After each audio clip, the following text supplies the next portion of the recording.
लकड़हारा और सुनहरी कुल्हाड़ी की कहानी। एक समय की बात है, जंगल के पास एक लकड़हारा रहता था। वो जंगल में लकड़ी इकट्ठा करता था और उन्हें पास के बाजार में बेचता था कुछ पैसों के लिए। एक दिन की बात है, वो एक पेड़ काट रहा था। तभी हुआ ये कि गलती से उसकी कुल्हाड़ी एक नदी में गिर गई। नदी बहुत ज़्यादा गहरी थी और वास्तव में तेज़ी से बह रही थी। उसने बहुत प्रयत्न किया अपनी कुल्हाड़ी को खोजने की, लेकिन उसे वो वहाँ नहीं मिली। अब उसे लगा कि उसने कुल्हाड़ी खो दी। वहीं दुखी होकर वो नदी के किनारे बैठकर रोने लगा। उसके रोने की आवाज़ सुनकर नदी के भगवान उठे और उस लकड़हारे से पूछा कि क्या हुआ।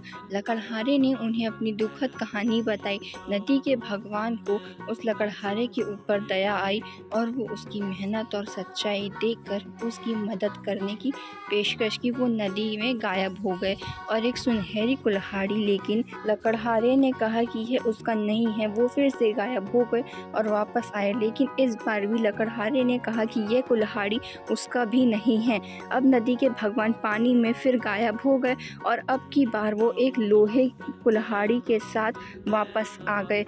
लकड़ी का कुल्हाड़ी देखकर लकड़हारा मुस्कुराया। नदी के भगवान ने लकड़हारे की ईमानदारी से प्रभावित होकर उसे सोने और चांदी की दोनों कुल्हाड़ियों से भेंट किया। इस कहानी से हमें ये सीख मिलती है कि ईमानदारी सर्वोत्तम नीति है। वीडियो यहीं एंड होती है। वीडियो अच्छी लगी तो लाइक, कमेंट, शेयर ज़रूर करें और हाँ, प्लीज़ हमारे चैनल को भी सब्सक्राइब कर दें, बेल आइकन को भी प्रेस कर दें ताकि ऐसी न्यू इंटरेस्टिंग वीडियोस आप सबको मिलती रहे। सो बाय बाय।